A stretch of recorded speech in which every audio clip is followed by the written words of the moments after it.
can you change that language to cooperative learning roles so that they're constantly, they have a constant, language, vocabulary? Who would be the ambassador in cooperative learning? Reporter. Okay, I would say reporter. I kind of thought maybe probably an investigator, but your reporter would go out, learn, and come back and report back what we could add to it. okay. So, I would highly recommend that you use cooperative learning for a lot of reasons. It's good classroom management. It gives a consistency to your strategies, to your routines that you use in the classroom, and you don't have to reteach something else. And it really gives that science foundation. Yes, ma'am. I sometimes use the speaker of the house. And the speaker of the house begins our lesson with what is our objective, what are we trying to do. For the whole class. Right, for the whole class. Yeah. But then when they get into their groups, they can't ask me a question. They have to go to the speaker of the house, and then he goes to either a different group or me. That way I don't have 29 people coming up to me. And that's part of the reasoning for cooperative learning strategy. So this kind of broadens it and actually requires, I think, students to do more work. Not that teachers are doing less work, but it enables them to do more productive in there. Oh, what about nothing?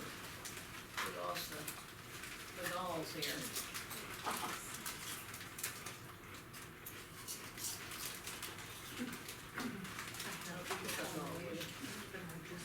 Have you go look the seeds of Granville on Amazon? Pardon? Have you go look the seeds of Granville on Amazon? Okay, we have a report from the field. They have eucalyptus seeds on Amazon, according to the winner. What did we do without Google? I know. Yeah, okay.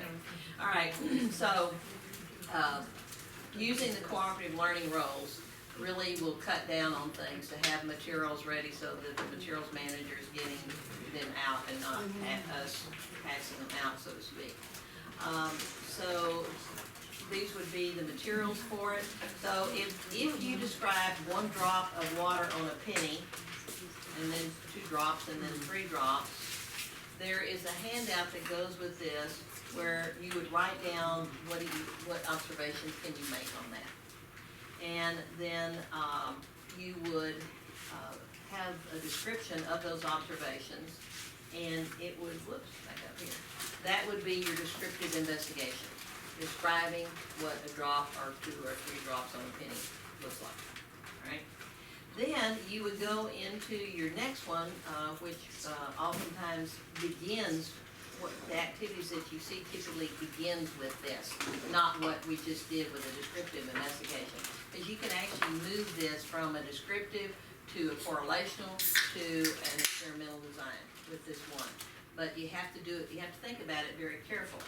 So this would be the contest, and remember what the research tells us is that students at about age 10, which is about 4th or 5th grade level, are able to know what's a fair contest. And so knowing what a fair contest enables them to understand what either a correlational or experimental design is. But there's nuances in this that people usually do not get. So if you have a contest, okay, which we've all done this, okay, here's the math with it, all right? And then accounting for the difference, and so we're looking at all the different differences that kids can do. So, we ask, who's the winner, and they say, well, it wasn't fair because he had a bigger eye drop hole than I did, so it wasn't a fair contest. And, then you get into how can we make it a fair contest? So what can we do to make it a fair contest? And so keeping everything the same except the one thing that you're measuring can keeping all those variables the same. I do not use the term the verb control because you've got a noun control and you got a verb control. And teachers and students both get confused with it. So I throw the verb control out. If you look at your chart, look what it says on independent variable. What does it say on independent variable? Manipulated variable. And the other one? Responding. Okay. And we don't say keeping all the variables the same except the manipulated one, et cetera. We don't use the verb control at all. We don't control the variables. We say you have a control, but you don't control all the variables because it's too confusing. So I just throw the verb control out of it. So in this case, we had no control. So you can't determine causation. You really can't determine who wins because it wasn't a fair contest.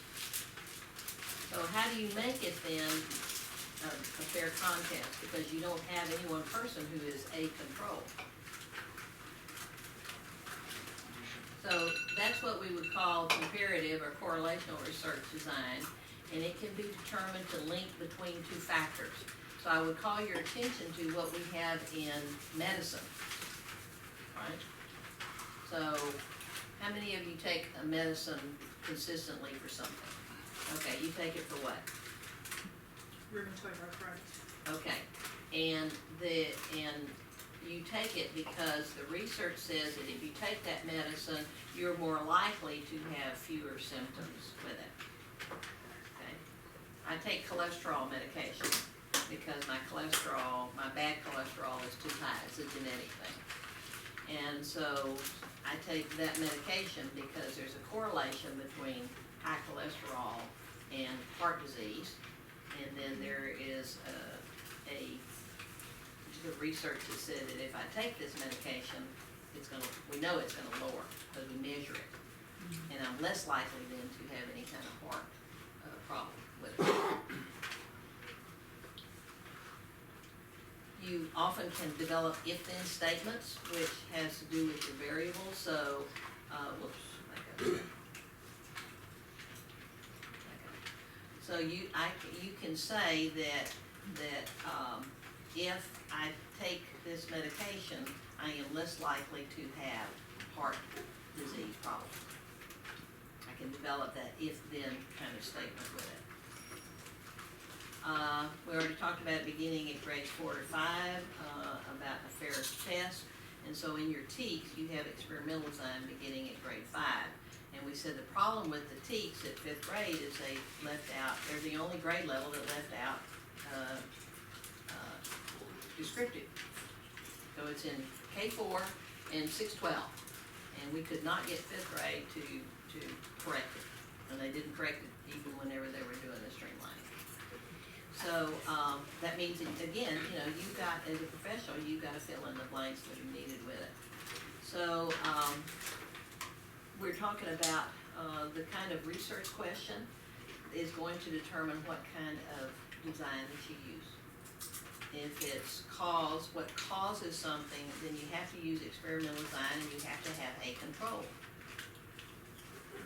And it doesn't mean it is the more powerful, but it doesn't mean that it's not useful, i.e. cholesterol medication.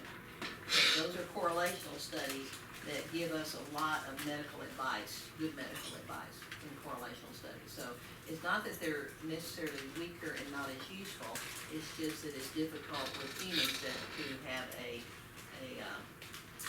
experimental design where you have a control, you have a large data set, you have all those kind of things with it. So the design has to match the question. So when you guys are you're talking about at the beginning of school, you have kids have their question, then the methods, how they, item 2 on Ashley's left, their methods, what are the methods they're gonna use to answer that question? So that it has to match. Okay, so generally, if they don't know much about something, so it might be golf, so they don't know much about it. You do, and science does, but if they don't know much about it, they can do a descriptive study on it. That's okay. And what they did with describing the galls, and maybe again if you'd start with just live oak leaves. I wouldn't bring any other kind to begin with. I keep it very simple to begin with and have them do that. So whatever is new to them, they should start out with a descriptive study. If they can move it to a correlational study, that's fine, but I still haven't figured out, and we've had this conversation for this past week about how are you going to do that kind of statistics with your kids to make them understand that it has to be, the difference has to be statistically significant for it to make any difference. I don't know. I'm working on that. When I find out, I'll let you know.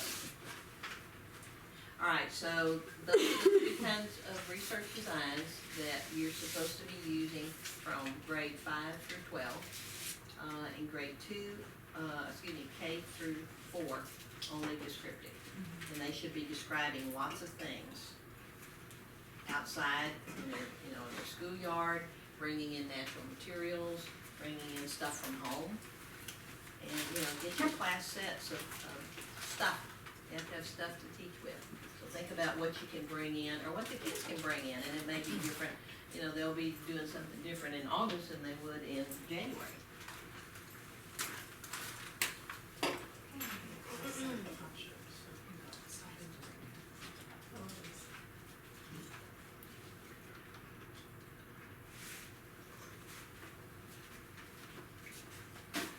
Okay, so what I want to do is I want to finish it up with how, and this is kind of like a theoretical basis if you would. So if we're looking at models of instruction, you have a deductive model, and in a deductive model, it means you go from a general idea to a specific concept. Now, a lot of you did this in your science courses. When did that occur? Which time, are you talking about my personal experience? Your personal experience. Pardon? So that was mostly my personal experience, so it'd be something like, okay, here are about motion, here are the types of motion, and then you get into. Here are examples of it, right? Yeah. So you would get the general idea, and then you would give examples of the specific concepts within it. And so that happens with direct instruction. And there's nothing wrong with direct instruction for at least two things that we know of in science. And that is, students need to learn a skill, like using a microscope or a calculator or something like that. We know direct instruction works well for that. Okay? So any kind of skill or With math operations. process like operations, filling in a chart, you need to use it. So you'll have a 5E, and if they're filling in a chart, then you have to model for them what they put in the first column or the first row, something like that. So you're gonna do a direct instruction lesson on completing that chart. Safety. What? Safety? Safety. Maybe so, yeah. Yeah. Example, we did a bubble lab, and which type of dish soap is best for bubbles? So do not get this in your mouth. Okay, so it's a safety lesson within an investigation, absolutely, yeah. But it tends to be passive and receptive. It should not be passive and receptive, though. It should not be a teacher lecture. There should be questions to students. How many of you have videotaped yourself? All of you are supposed to be able to get your stipend. What did you learn from your videotape? Brandon? A couple of things. My movement. What does that mean? When I moving around the classroom a lot, being observant and not standing in one spot. Okay, compared to so my first year. your movement meant that you were not moving around the classroom as much. No, Is that right? I was compared, because I have two of them. From first year, that's before I joined the program. And Good. then I had somebody record me. And then after I joined the program, so I moved around a lot more. First year, I just got in one spot, talking. But that was your first year teaching too, right? Oh, yeah, boy, yes, ma'am. Yeah, and that's typical. Some of the things I said, as far as, I'm trying to think of, Okay, we'll give you some time. Who else? different Okay, go stuff, ahead. just different things I was saying. I was like, I said that way too much. And those particular things. Time fillers. Yeah. I looked at my. Speaking of time fillers. I looked at my wait time. Wait time was something that I calculated when I asked questions. I mean, I observed the students. What were they doing when I was speaking or doing something? Questioning. How long is a preacher supposed to preach? 20 minutes. Max 20 minutes. Not my problem. Well, I know that, but I'm saying, that's You're it. getting up and moving. But where you're from, there's more active participation by the audience, right? That's true. Go ahead. Yeah, yeah. So in a passive situation, it's about 15 or 20 minutes, so if the teacher's speaking longer than that, zip, we've lost them. So who else was videotaped? What did you learn? Nancy? when I One first- thing. How I did my questioning. Going from, well, I'm gonna try to do questioning and just kind of leaving them out to dry, but it takes a lot of work and planning and knowledge to be able to ask good questions. Between Would you summarize it by saying you were asking general questions rather than specific, so the students wouldn't understand what you're asking? Right, Okay, and then, yeah. okay. One thing, Wait time. wait time. I have a big problem with giving them the time it takes for their big brains to come to a conclusion and for that to make it all the way to their mouth and out. Okay, I just answered it for them. Could that wait time also be dependent on what Ashley just said about asking questions that the students have no clue what you're talking about? Well, usually I can tell if like I asked a poor question, and I'll tell them, that wasn't a good question, let me rephrase. And then I'll ask them again, then their face, you can tell they're looking at me like, what do you want me to do with that knowledge? Like, I don't understand the question. So I rephrase it. Then when I'm waiting for them to respond, and it takes,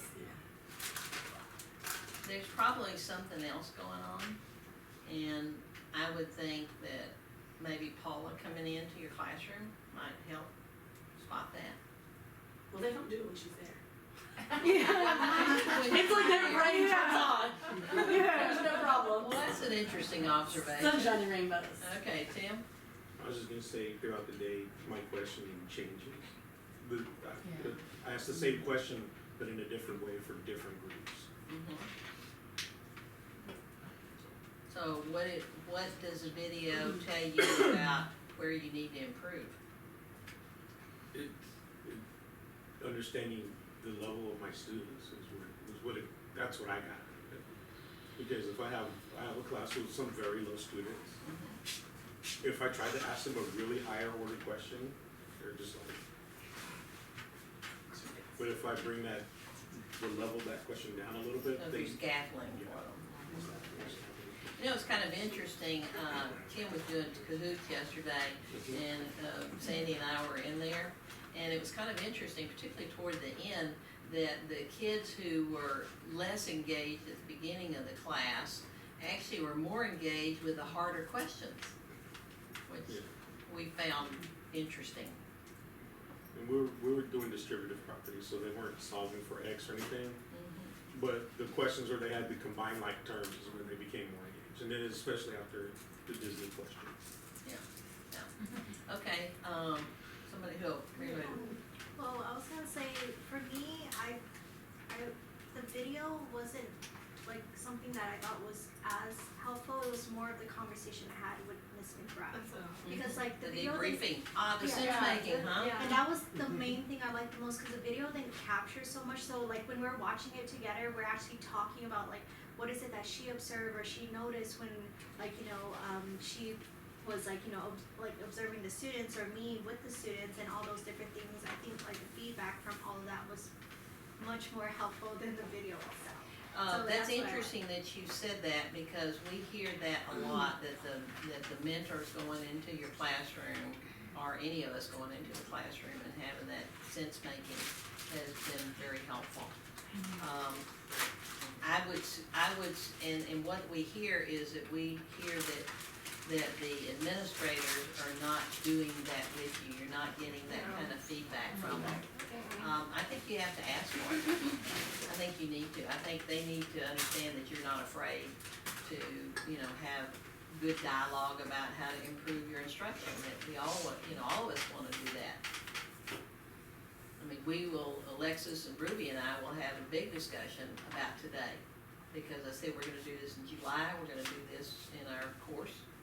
And so, what is it we can do that's gonna make our students better understand, types of investigations. So, you know, direct instruction does not have to be passive and receptive. That is a teacher choice.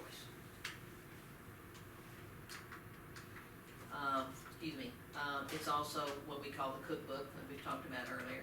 And then there's the inductive, which is the opposite, where you get specific examples, you see some kind of pattern, and then that gives you the general idea. And that's what inquiry should be, that you're not giving them the pattern first. They're supposed to, the examples are supposed to be so good, your investigations or, you know, whatever it is that you're using, has to be so good that they are going to, most of your students are gonna be able to identify that pattern. That's their operational definition, that they're supposed to be able to explain in writing to each other and to the whole group before the teacher ever says anything that has to do with that general idea. So I'm pretty sure I've asked before, but I don't remember the answer. So is there never a good place for cookbook labs? Because my thought is that like, Now, wait a minute, are you equating direct instruction with a cookbook lab? I'm thinking, okay, so if I'm teaching how like plants uptake the water up inside like a plant, and I have a piece of celery and I put colored water and you That's see a the color. demo. That's a demo. Right? Well, not if each group of kids is doing it at their tables, they're mixing the water with the color and they're What kind of observing what they're questions are seeing. you using to guide their observations with that? Okay, well, that's just and the only thing that came inferences? to mind, I don't actually use that. Well, it doesn't matter. It doesn't matter. My question would still be the same. What kind of guiding questions are you using that will enable those students to understand that pattern? What about the water density activity? Would that be better? No, we're not talking about teaching a specific lesson. We're talking about, are you talking about as an example As for an cookbook? example. Yeah, Which one are you talking about? where you have the cold water is colored blue, the hot water Yeah. is colored Which red. people would consider a And- cookbook lab, cause you 'Cause know you're doing what's gonna it, happen yeah. at the end. I know what's gonna happen, but That's my what I'm students do not. Yes, but what I'm saying is even though that's ideally a cookbook lab, cause I know what the result should be, so if they get something wacky jacky, I knew there was Physics a are problem wrong. somewhere, cause I know what the result should be. So are we saying that, No, a Cookbook labs cookbook and- lab is where the student knows the answer. like the celery, the students know celery, oh, well, it'll change colors, because they Maybe. just know that it happens, they don't know why. It goes back to what Kim was saying about all of her labs, that they knew what the answer was supposed to be, and they just worked backwards almost to come up with it. Is it because the concept was already taught before the kids did the lab?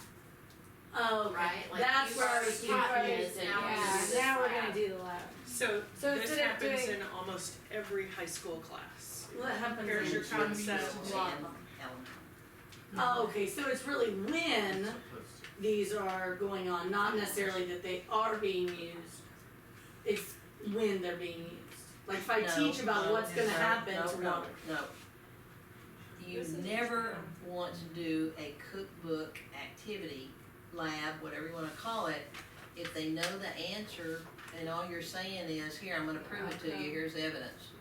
You don't wanna do Yeah, that. but like the water, like they wouldn't know that that's gonna happen. Okay, but there's I a know. difference, but yeah, we're not talking So that's not a about cookbook teachers. lab. No, Oh, a cookbook lab is where the concept is taught and then here's the evidence to support it. So you've got different levels of density in this particular case, and I'm gonna show you because I'm gonna take this aquarium, I'm gonna Okay. pour cold water in and you're gonna see it's So blue when and it she goes to said the bottom. apples are gonna float in water, and then you give them a tub of water and an apple, and you watch it Exactly. float. Exactly. Okay, see, thank you for the little itty, small mind, small explanation, thank you. Got it, thank you. Thanks, a village. Now, my question is, so, And a village. something that worked, I mean, we used to go for, obviously now, teach, and do the lab. In some ways, the lab was good because it was, reinforced what was taught. So could you start with a concrete investigative, activity? And then at the end, maybe change that, where you want to do something again, where they would have to design one, or do you stop? Okay, so in my mind, you're talking about two different things. Okay. So if we go back to a 5E or some version of it, Uh-huh. so with the, pardon? She said she's even more. No, I said, she looked at me and I was like, I was confused in the first place. Okay, so if you're talking about the Explorer, this is the inquiry here. This is where the students are, identifying the pattern. This is where they are describing the pattern. They're gonna do it verbally with their colleagues, they're gonna do it in writing, and they're going to do it whole class. This is what we call the operational definition.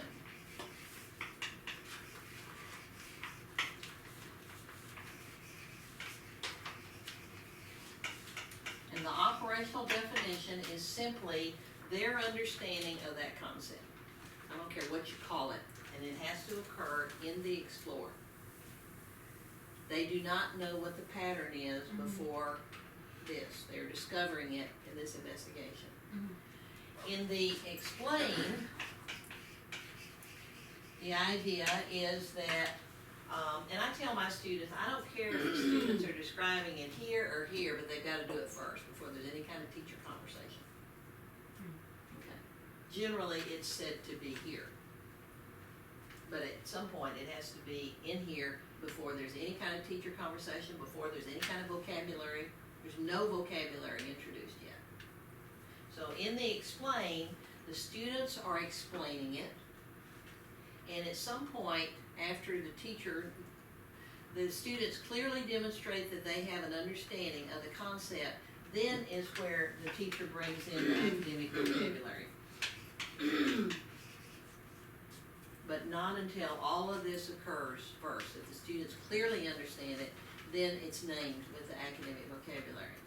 Now, what I think you're talking about is maybe additional examples of it. Right, once you come to the end of it, and you want to do an investigation or a concrete, would that be? To me, it would be a good time for them to design one, because they've then had an experience with one. Possibly. So that would be a good Possibly. way to model. But here, let me create one now. give you a little more freedom here. If you look at the originators, which is the BSCS, Biological Science Curriculum Studies out of Colorado Springs, that if you look at their table of contents of some of their publications, they'll have Explore 1, and they'll have Explore 2, and then they'll have an Explain,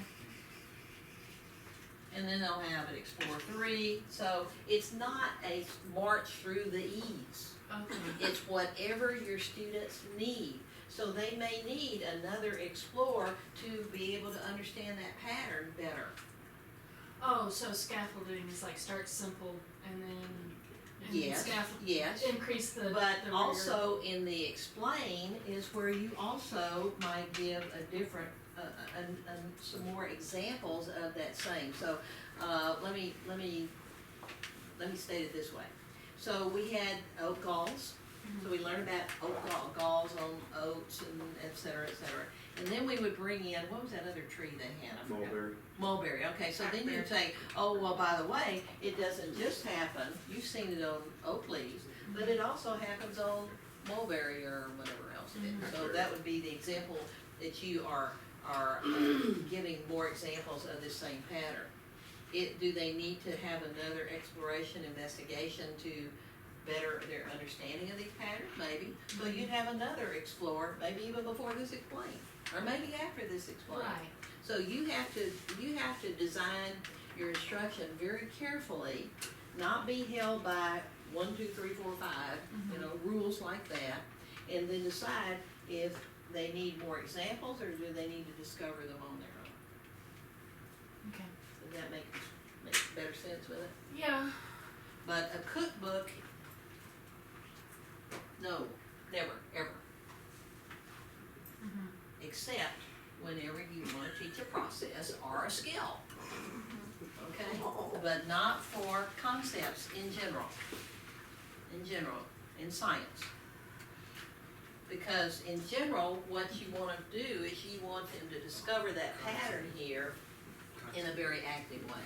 Don't use any machine. So if you're telling them things, let's just study passage. Dr. Browning, would kind of a similar thing apply to teaching math concepts too? Of course it does. Right. So don't use it unless you do. You're thinking. There's sometimes where we have to use directed instruction and Yes, where we we do. are. Right. I think there is a little difference between math and science. There's more similarities than differences, but I think there are. You have an But the example? part about explaining and they didn't get it and going back to explain again, I mean, that's got to occur. Right. It just has to But occur. again, you don't mark, obviously some things have a certain steps you do, but you don't just march through, first you're gonna do this, then you're gonna do. It all depends on your students. You've got to. And it depends on on what you're trying to teach. Content. Is it a concept, is it a process or a skill? And I think there's a little difference in language with math and science, with that. And I don't know, we don't have any kind of chart that guides them in any way that I can think of. Guides who? Pardon? That guides who? Teachers to plan their instruction. Or which I one? started using flowcharts last year. It was an if then. But you use a If flow they chart. this, then do here. Actually, you can use a flow chart in direct instruction or in 5E.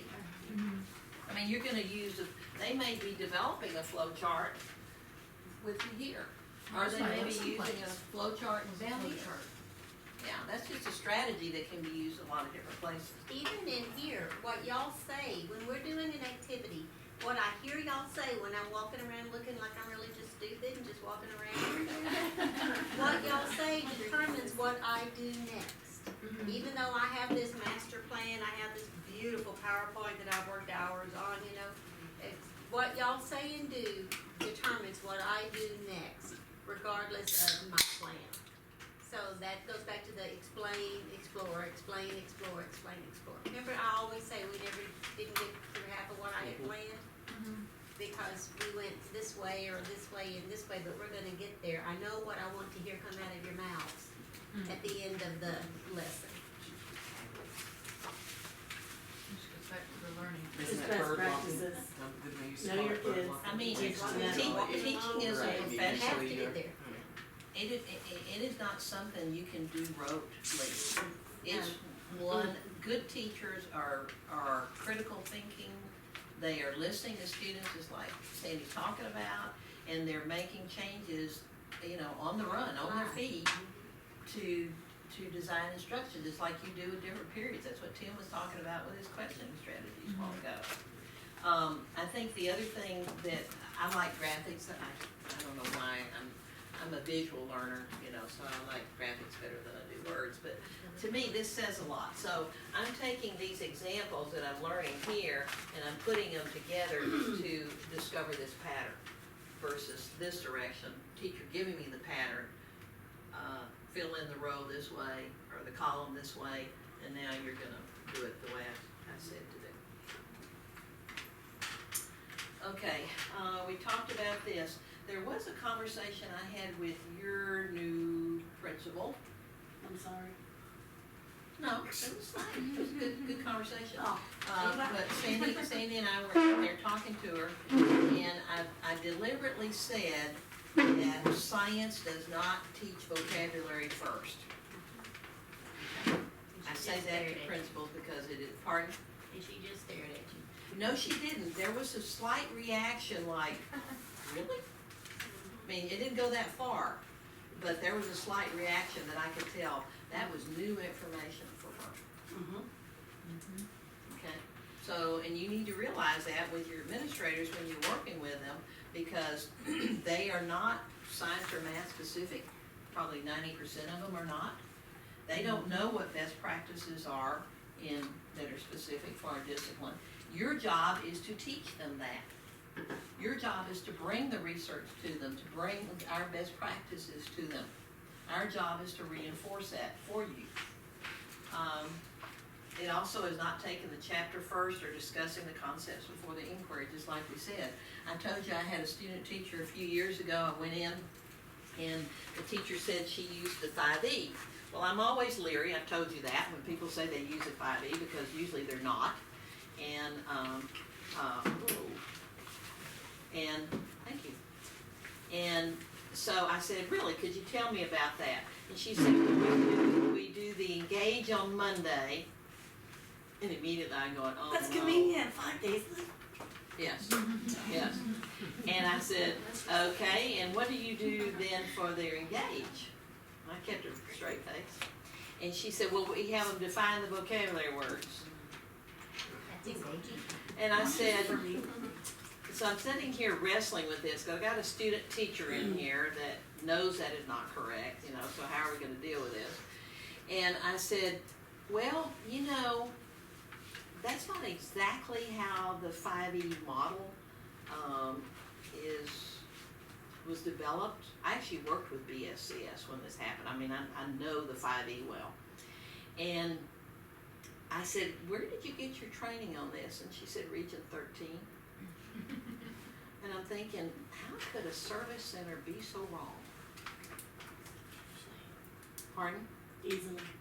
Well, apparently so. So that's why you have to know, you have to be anchored in your own best practices, because somebody else may not be. That's why you have to take the evidence of what our best practices are, and that's part of our job, is to give you that.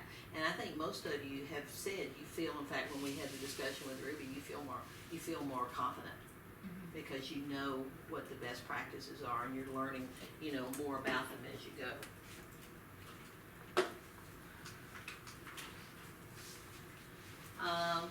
I love this thing about skepticism. You know what the difference between being a skeptic and being a cynic is? What's a cynic? Negative Nancy. It's somebody who's always, everything's bad. Life is bad, whatever is bad. But what is a skeptic? A questioner. A skeptic asks the same question I asked poor Wendell. What is the evidence for your answer? And I think that is one of the best things that we can do with students. And I think you guys are very good at it, because I see you challenging, just like Quentin did a while ago, challenging some thinking and making us think through it better. That's what skepticism does. I have been working pretty unsuccessfully with the legislature this session. They obviously do not believe in research. And I'll give you a very good example. It's fake research. Sorry. That's a different issue. Yeah. Alexis, could I get you to get me some coffee? I'm trying to drink this Diet Dr. Pepper for caffeine, but it is awful. I gave it up when I got a new knee. I lost the taste for it. But anyway, so there was a bill that was brought to the Senate Education Committee about allowing alternative certification to people who do not student teach. They go into the classroom after 6 weeks in the summer. And instead of having 5 observations a year, they would have, that are face-to-face, they would have 3 observations a year. And they cited a Harvard study in support of this. Well, there were two problems with this. No, there were actually 3 problems with this. First of all, the only 2 people who testified for it were the companies who wanted to use the video observations instead of face-to-face. The second question was that the Senate committee, including the financial watchdog, Senator Betancourt, none of them asked the question, how much money is this going to save you? Because that's what it was all about. And the third one, neither the staff nor the senators, the legislatures, asked for evidence of this study. They accepted the word of this company that it supported this proposal. Guess what? No, it did not. I called Harvard. I called the project director. Of course, you know, I went to the horse's mouth. Well, I finally got the citation. It took me about 2 weeks to be able to get the citation. So I finally got the citation from one of the staffers, and I read it, and I said, this does not say that. In fact, it says the opposite. I said, these guys lied. These 2 guys lied about this study. And I said, none of you caught it. I mean, why isn't the staff, why aren't y'all looking at these make people give you the citation so you can immediately check them? And so I, have this full page of documentation about what the study says and what it does not say, etc. Sent it to all the senators, and guess what the vote was? All the Republicans said, yes, let's do this, and the Democrats said, no, this is not a good idea, except for one Republican, Kel Seliger. It was all about the money. So now it's back again in front of a committee. I just got an email this morning actually she sent it at 12:30 last night, said please call these senators, and because it's in a committee, a conference committee between the Senate and the House. And but the idea that they are not displaying skepticism with something that should be so obvious. They did not ask for the citation of the study so anybody could look at it. And they did not question them about how this is going to benefit you financially. I mean, this is damaging to STEM education. 15 of us said that. They didn't listen.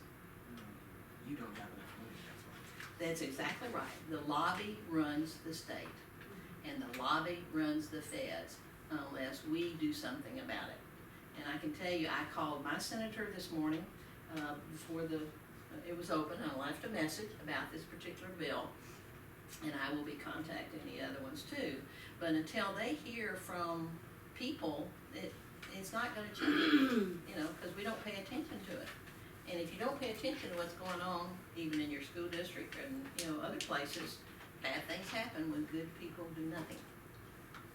So the idea of teaching our students to be skeptic, to ask, not cynical, but skeptical, to ask for the evidence for somebody's answer is one of the best things you could do. That's much better than memorizing vocabulary or even learning science. I'm sorry to say. It's Even just learning critical science. thinking. Pardon? That's critical thinking. Absolutely, it is critical thinking, and that's what the business community is telling us that that we're not producing, and I think they're right. I do. I think they're right. That we have not done a good job with that. And having these logical arguments, whether somebody listens or not, that's not my job is to do what I think is the right thing to do. Their job is to take that information and do with it, and they're held accountable. Yes. So I've been teaching the Horizon Math program in my district. Been teaching what? I didn't hear. Horizons Math. Horizons Math. Oh, okay. I'm sorry. Teaching program in Horizons in Mhm. our district. So anyways, the type of question that I use for their particular class is different than my regular math classes. But apparently the person that taught it before me, they had the kids used to, this is 7th grade class, so they had one teacher for 6th grade. Anyway, they were used to being asked questions about how to calculate things and whatnot. So my question is, when I ask them questions about, well, why did this do this, or, so something as simple as the area formula of a triangle is basically half the area formula of a rectangle. So when I ask these questions about how to get there, they get lost in the question. They tell me, Mr. Spencer, we used to teach asking us how to calculate stuff. And I'm not sure how to approach it, because when they go to the next grade level, they go back to just calculate this. But in my heart, I know I'm doing the right things. I want them to be able to think, be thinkers. What did Dr. Browning call what you're doing? What are you teaching them? Oh, critical thinking, yeah. Absolutely. You're Think for teaching yourself. them. You're teaching them how to think, and I think you have to do a sales job. I mean, I try to do a sales job on you guys about important practices. How will this make you? I mean, a I do better it teacher? unashamedly. What? How will this help your students and make you a better teacher? I mean, we have these conversations with our students probably every day. Why do I want to do school? You want to do school for this. I mean, why do I want to think about this? Why can't I just have a worksheet? Why do I have to do this activity? This is why this is how this helps you as a student. that's what I was I mean- gonna say is they don't want to, I think they've been trained so much not to think that when you start explaining and wanting them to discover something, they're like, would you just give me the answer so that we can move on? Cause they don't want to. But I think you have to tell them, I can't give you the answer and just move on because that's not good for you. Right. And my job is to do things that are good for you, to help you become a successful, functional adult. And that does not help you, and I'm not gonna do that, I cannot do that. Well, my I first can't grader sleep does at that. night if I do that. My first grader does that. When he's doing math, Mhm. be like, is this the right answer? I'm like, I don't know, is it? Will you just tell me if it's the right answer so I can move on? No. That's what my math teacher does.